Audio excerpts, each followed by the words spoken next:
is when we imagine the worst based on little good evidence or reason to think so. An example would be, for example, if I fail to make my routine doctor's appointment for a checkup, and I imagine then that the doctor will, not only will I simply miss the appointment, but the doctor will not have an opportunity to discover something in my charts and in my blood work or in the physical exam itself that would reveal early stages of a symptom of a problem, something that could be eminently treated if it's caught soon enough. Maybe this lump, like I do have a little lump here on my side, which various doctors have examined throughout the years, and they keep telling me that it's benign, although the last doctor that saw it said maybe you should have that looked at, so I don't know. But I let it go at that.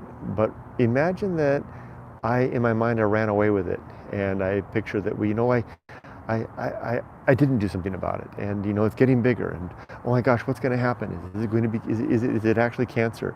Is it going to be worse than I can imagine? And will I then be sick and laid up and not be able to go to work and lose my job? And what will be the consequences to that? I won't have health insurance anymore. Will I won't be able to provide for my family. I'll be kicked out of the place where I live. And then what if I die? And then who's going to take care of my loved ones? That's catastrophizing, if I'm saying it right. Taking off a piece of one little bit and snowballing it into something else. I don't exactly remember how I encountered this. I was watching a video, I think. It's interesting how YouTube, once it latches on to watch one thing of a certain sort, it can snowballing into showing you other things. And maybe I watched it on a YouTube video. But the word stuck with me, catastrophizing. And I realized that that's something that I do. For the last couple of days, I've been talking about the ways that I deal with my anxiety from about the 3 o'clock a.m. in the a.m. hour until my alarm goes off at 5:50. I'm having various levels of success with this new principle of audience that I've mentioned before. This idea of holding the thoughts captive in front of me to the exclusion of all other attention so that other things can't crowd in. It's working greater or lesser, but it's only been less than half a week, so I've got to give it more time. But I definitely recognize that one of the things that causes these thoughts to linger so long in my head is that I'm catastrophizing, that I'm picturing them and then triggering one consequence after another. Excuse me. Until I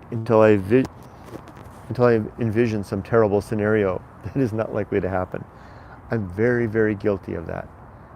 So another example, this one I read, imagining that if we don't do well on a school exam, that will mean that we'll get a less than optimal grade in our class, which will lessen our opportunity to get into a better school, and will impact our ability to get the job that we want and hope for and that we think we need for our future success, and that our lifetime future success will be compromised as a result of not getting the perfect grade on the exam that's right before us. Catastrophizing, starting with a small bit and growing it into something big where our life is a failure as a result. Guilty. Although I tend to, if I examine myself, let's turn the mirror back on myself. If I examine myself, I think that the things that I catastrophize, and I don't mean this to distract from it, but I think it's reflective of my sense of responsibility. But maybe more deeply, it's reflective of my not wanting to fail. I worry about for example, what would happen, and I won't talk about any of my personal life stuff necessarily. I won't give any personal anecdotes, but I worry what would happen to my family and the people that I care about and the dogs that I have responsibility for. If it was just me alone, I probably wouldn't worry so much. Well, let's continue reading from Going Alone, shall we? This morning, speaking of a catastrophe, look at those glasses. This morning, when I took the dogs out for their long walk in the dark, when I bent down to pick up some poop, the glasses that I had, the last pair of good glasses that I had that were like this in my shirt, slipped out somewhere in the grass. I don't know where. We walked about a mile, so I lost them in the night. Maybe I'll run across them one of these days again. So then I got home and I remembered I had these glasses in my backpack for hiking, and I pulled them out. These are old glasses, and I put them straight on, and right away this thing fell off. Right, so all day in work, I do Zoom style meetings all day. All day in work, I've been sitting like this, and I've got this cataract on this eye, all squinty like that. I've been having meetings all day like this, like a pirate. Arr, matey. Yes, we all have to review the budget and analysis. Mateys. Let's continue. So carrying on where I left off yesterday in the chapter of introduction. In this chapter, I call them sections, I'm talking about the precursor experiences of life that led to me living the life that I chose to live. Sounds like I'm talking about it in hindsight, but it mostly is. And what led me to discover the great indifference, and then to write about that and my answer to the great indifference. Beginning. The section of this book titled The Path of Wildness was developed while my family and I were living and raising our daughter in Japan, in the small village of Yada, where my wife grew up. The Path of Wildness was my first try at the larger book. However, the story was not complete then, the ideas not fully considered or fleshed out, and it took returning to America and my time alone in the desert to complete the tale.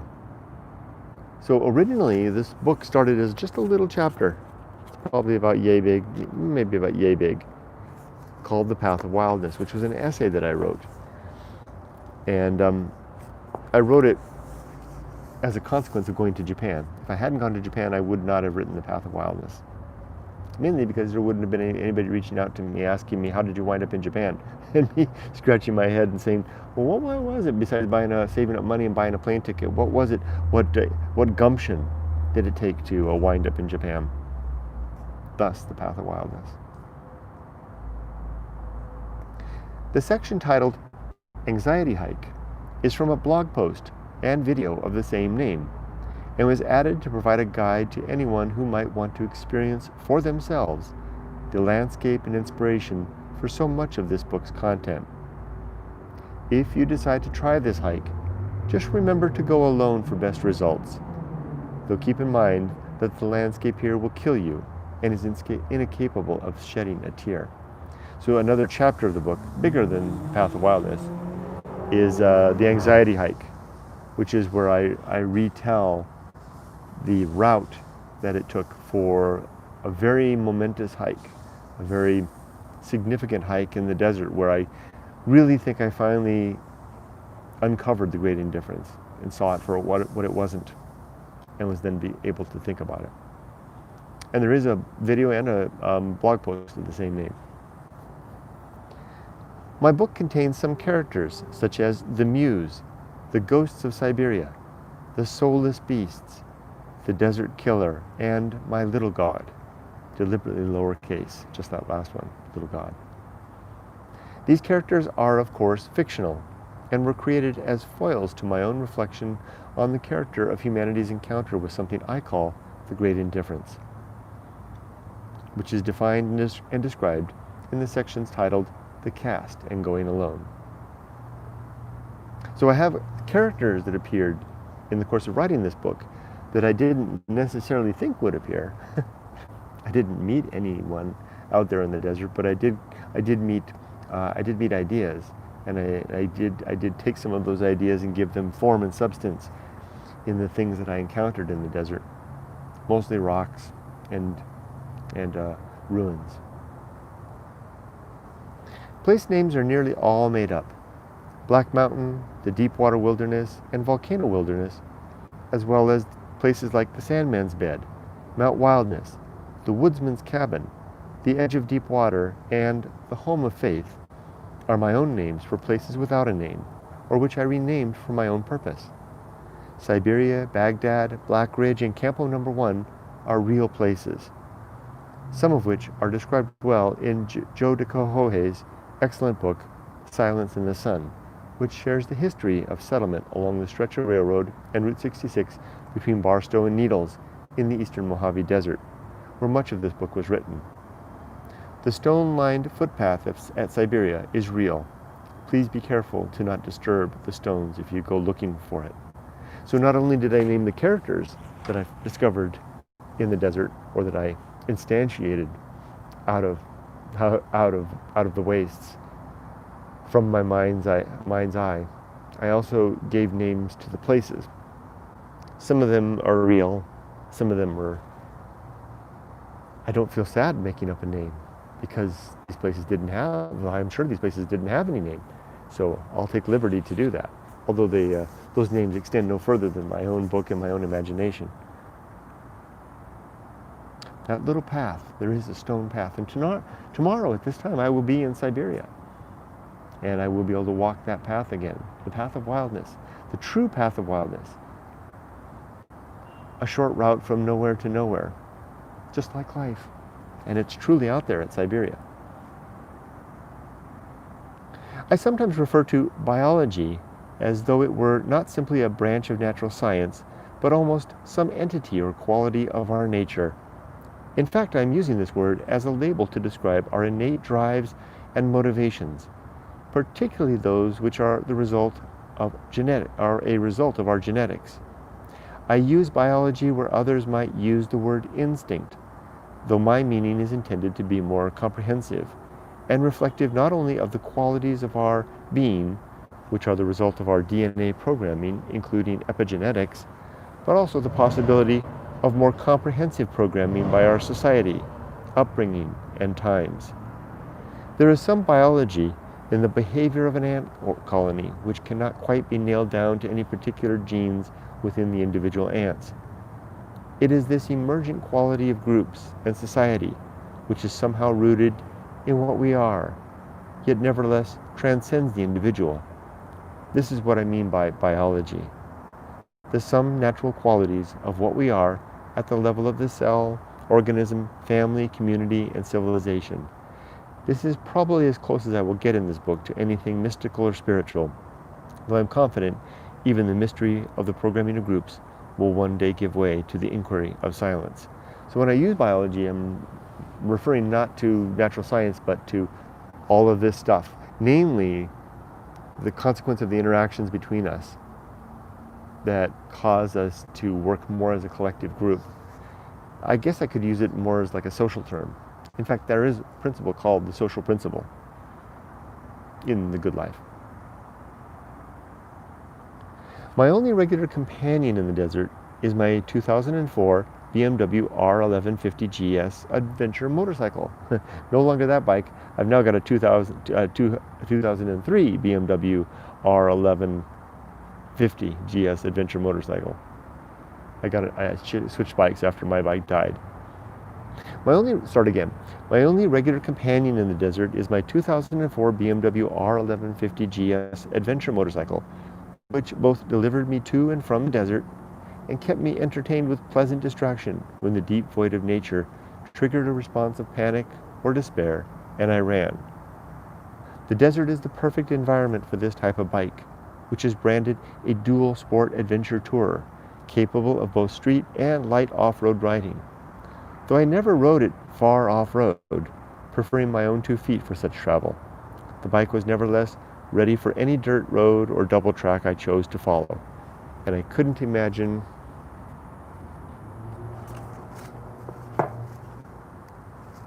dry fingers these adventures with anything else. Let me move this back a little bit. What follows is a list of items I carry with me or on the bike to facilitate my desert adventures.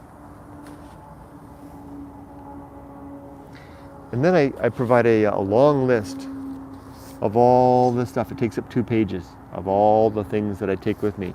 Literally, one could recreate everything from the motorcycle to all the goodies if one wanted to, and you'd be as well equipped or poorly equipped as I. We're almost done. The end of the chapter is right there. It's actually 3 pages of of gear. So here we go. Welcome to my book and the result of my life's effort of fulfilling the suggestion and challenge offered by Thoreau and Walden. This book is my own answer and homage to that great author's masterpiece of expression of the bold experiment he made of his life and the example he has become to so many. In 1998, I visited Thoreau's grave at Sleepy Hollow Cemetery in Concord, Massachusetts. While there, I left a small pebble atop his resting place, as had so many others before me, as simple homage to a man and his creative effort, which has meant so much to me and has helped me to be stronger and more courageous in my desire to, now quoting Thoreau, live deliberately, to front only the essential facts of life, and see if I could not learn what it had to teach, and not when I came to die, discover that I had not lived. Now I leave a somewhat larger pebble to Thoreau in the form of this book, a simple gesture of appreciation for the life of courage, joy, and independence, which I have found by way of his example. And that's the end of the chapter introduction, the section introduction. Next is the cast, which I'll carry on next time.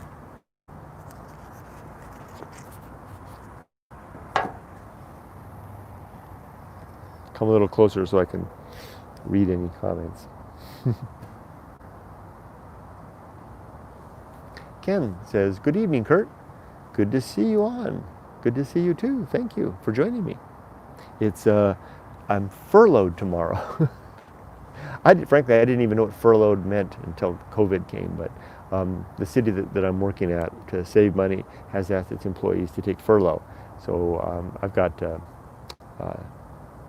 3 days left, tomorrow and then 2 more days after that. So it's the start of a 4-day weekend for me. That's why I'm going to go to Siberia tomorrow.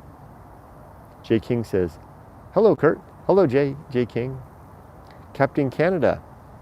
Hi, Kurt. Hope you and yours are all doing well.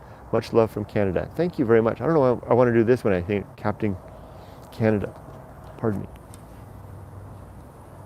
It sounds like a superhero.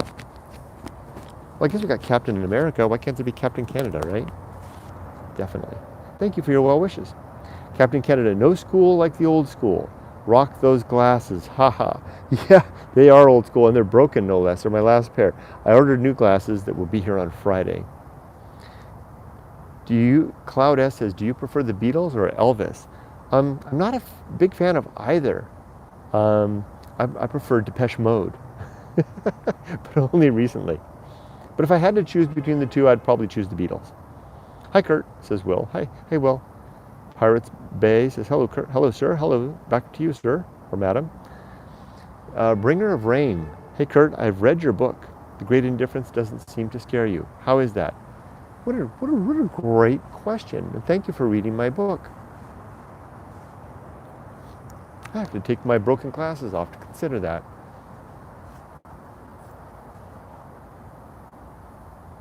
It doesn't scare me because I'm not afraid of the truth.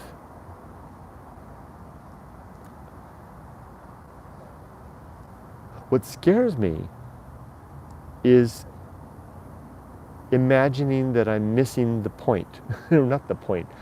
Imagining that I'm missing out on discovering what is real by virtue of settling for an imaginary story. That's one of the reasons why I was so quick to leave Christianity when after I had been a Christian for a while, and it began to dawn on me that, oh, this is all just a comforting tale that we're all believing, including me, so that we don't have to face something else. I didn't know what that something else was then, but I did realize that we were just telling ourselves a nice story of salvation and protection and guidance and forever, so that we could avoid something vastly more complex, or something vastly more immense and maybe incomprehensible which is the great indifference, right? As I call it. And part of the reason I describe it as that, such as I don't know what the hell it isn't. So I'm happier. It doesn't scare me because even though I have no idea what it isn't, I think I'm on the right path, relatively speaking. I mean, I won't say that conclusively, but evidence seems to bear out that the universe is chock full of nothing, and that it doesn't give a damn about us. And that doesn't scare me. And Bringer of Rain, thank you for reading my book. I appreciate that. Jaden says, hey Kurt, hey Jaden, Rotozilla, do you ever plan to push on out to Volcano, or is that too far? I remember video you out deep and there was some eagles and you turned around and headed to the bridge. What another fascinating and terrific question to ask. The place you're referring to is not called Volcano. And I'm amazed and I appreciate the fact that you recall all that so well. It's called it's called Mount Wildness is what it's called. And you're right, there was a volcano. No, there wasn't a volcano out there. The place that you're referring to, I call Mount Wildness. It doesn't exist. I made it up in Japan. It came about as a part of the Path of Wildness chapter that I was talking about in the book. Mount Wildness is a fictional place. In Japan, I imagined it like one of the mountains in Japan, one of the deep forest, with far back, long ways into the woods, and that there were two sides of the mountain. There was the near and the far side. The near side was the side of the mountain that you could actually approach and reach, and you're really getting a little too far. And of course, it's not a real place. It's all in the mind, right? It's about going so far out alone into the universe on your own, going alone, that you begin to get to that edgy part so far out that well, what the hell am I? Gosh, dang, what the hell am I doing? What if I go a little bit further? You get kind of scared. That's the near side of Mount Wildness. Now, from the near side of the Mount Wildness, there's some artifacts that you'll find. In Japan, I called it the woodsman's cabin. And I got that idea from the abandoned farmer's sheds that I would often find in the mountains of Japan, with the tools and the dilapidation and the spiders and the monkeys and the wild boar and, the sense of, well, what the hell, and all this stuff. Well, there used to be somebody here, there's nobody here anymore. So you'd get way out there to that mountain, that near end of the mountain, and you'd see the woodsman's cabin. The woodsman's long gone, where is he? And you'd realize the civilization, you're on the edge, right? Now, that's the near side of Mount Wildness. Now, there's the far side of Mount Wildness around the other side, the dark side. It's the dark side. Now, from the dark side is a place that you can't go to.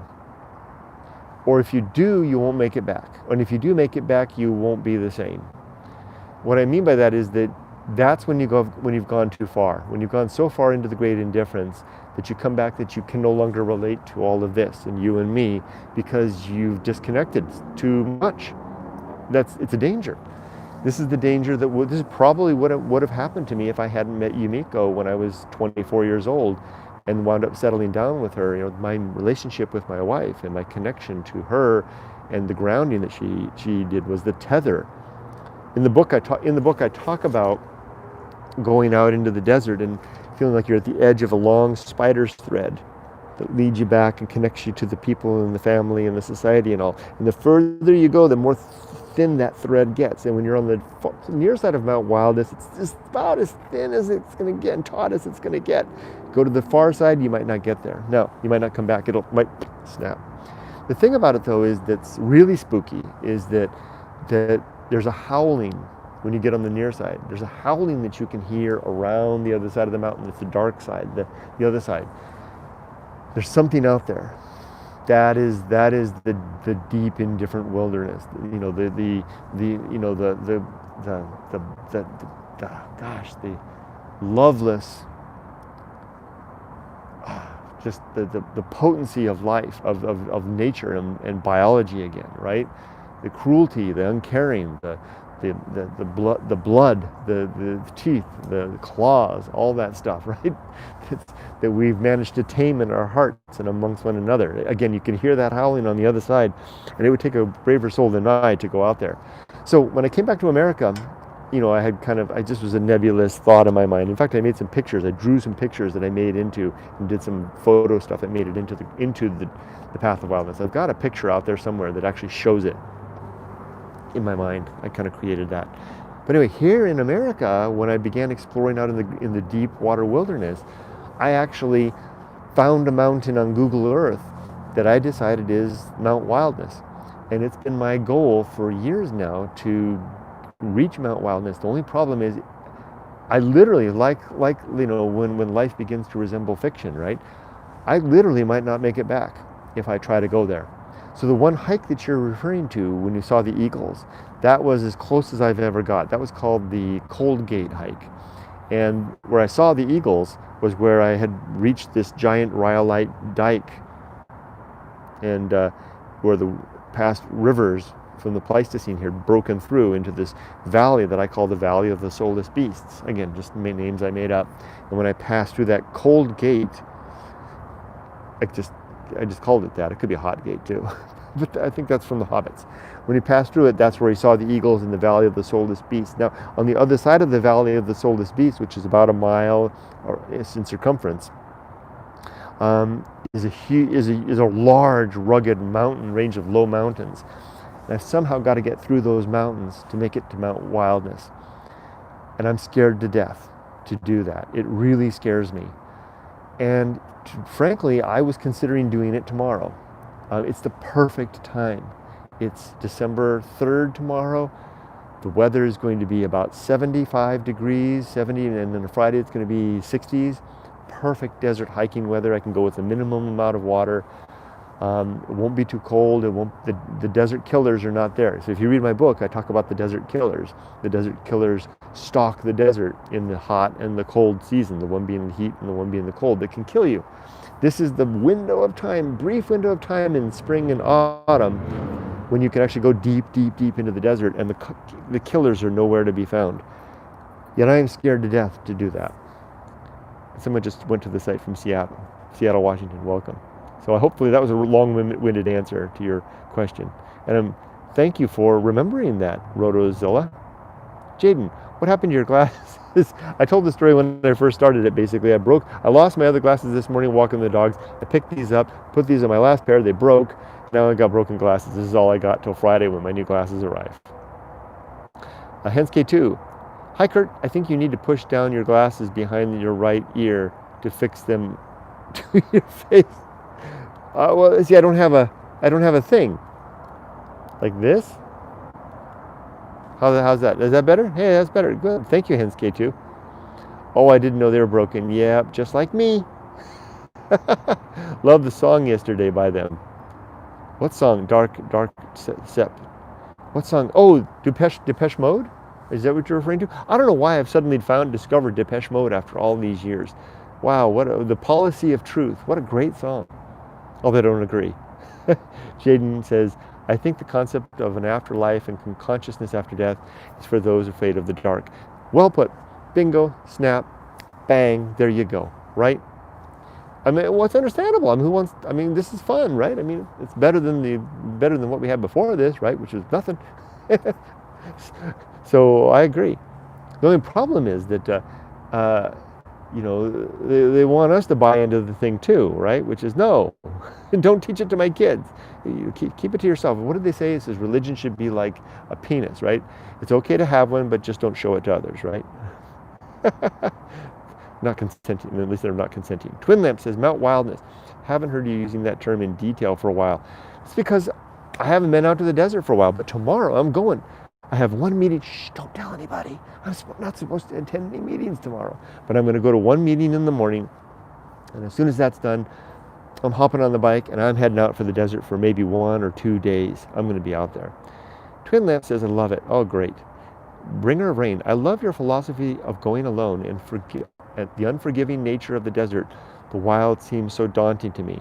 I hope to muster the courage to face it one day. LOL. I hope you do, Bringer of Rain. It's a quite sobering experience. It makes me wonder why I have my morning anxiety after. Well, that's one thing for sure. Pardon me. When I go, I haven't been out to the desert. Maybe that's one of the reasons why I have my morning anxiety. I haven't been to the desert in 6 months. I usually try to go every 2 weeks. And when I go to the desert, there's something wakes me up about that. I mean, it's like slaps me around. It says, Kurt, get it together. What's really important is just doing your best, being a good human being, not taking any of this too seriously, and then trying to die, leaving the world a little better than when you got here, right? And then other than that, you can take the rest with a grain of salt. Anyway, Bringer of Rain, I hope you do make it to the desert one day. Jaden, it looks so warm there, just judging from your attire. It is, it's actually quite nice. It's not, I wonder if this will work. Let's try to ask Siri what the temperature is on my phone. Hey Siri, what's the temperature? Hey Siri, what's the temperature? Nah, she won't do it. She's not listening. It's probably around 75 degrees or something. Randy Marshall says, 0187 says, hope you're having a great night, Kurt. I am, thank you. Twin Lips, tomorrow, fantastic. Be safe, but not too safe. Right back at you. Dark Sept says, Kurt, did you ever read Forrest Fenn's The Thrill of the Chase? No, I haven't. Sounds like a good book. Sir, Siri is giving you the cold shoulder. Ha ha, yes indeed. See, the giving, what was it called? The Forrest Fenn's The Thrill of the Chase. I'm going to write that down. Why I wonder do you recommend it? Excuse me, I grab my pen. I will write that here. The Thrill of the Chase.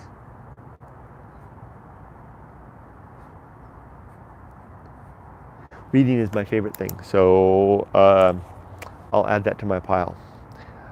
Jaden says, I can't believe I'm almost 30 years old. Feels like I've been around forever, but I'm so young at the same time. Yes, you are. It's a good age, Jaden. So I wonder what's in store for you. What did you do with your 20s? Did you what adventures did you have? What did you learn? What did you make in preparation for the coming decade of the 30s? I'm just curious. I'm not asking because I think there's any particular right way, although I do.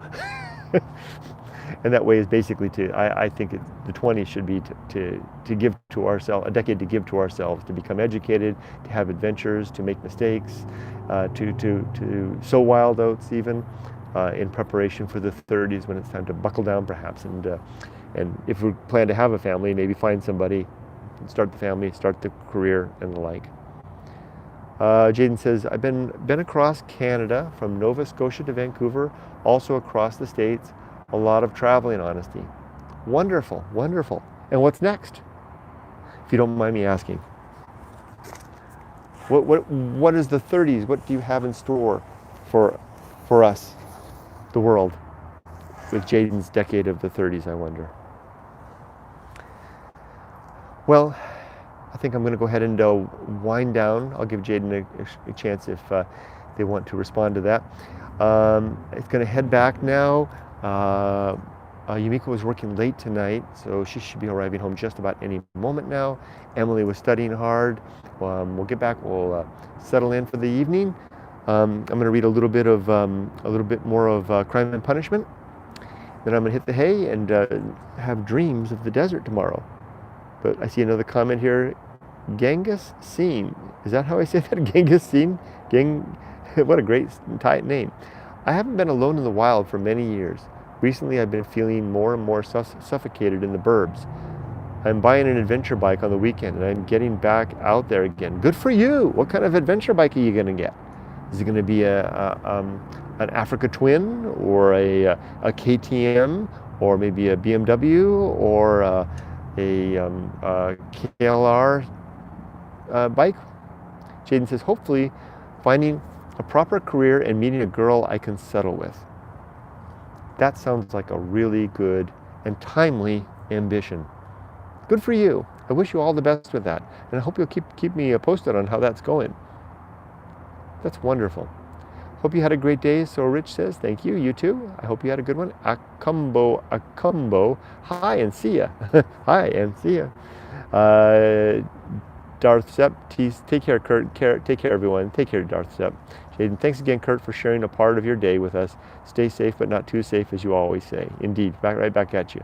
Genghis Sen, I'd love a KTM. It's just an old Yamaha for now. There's nothing wrong with Yamahas. Some of those things can just go and go. Enjoy your desert time, since K2 says, thank you. Rhoda Zelda, thank you for answering my question. Have an awesome adventure tomorrow. Thank you. Jaden, yes, I will. I've been with you for so many years, and I plan to stay with you for many more, so long as you stay active. Thank you very much. And alive, right? Although if there's any way that I can continue doing this after I'm dead, sign me up. Wouldn't that be an awesome YouTube channel, right? Doing YouTube live from the dead. Well, then I would have to reconsider my ideas about what this is about, right? If I manage to turn up after life. Anyway, everyone, Kurt from the other side. Haha, yes indeed, Jaden. Well, everybody, take care. Be safe, but not too safe. And next stop, the desert. Hope your day is a wonderful day tomorrow, or well, as well. Not or well, as well. Take care.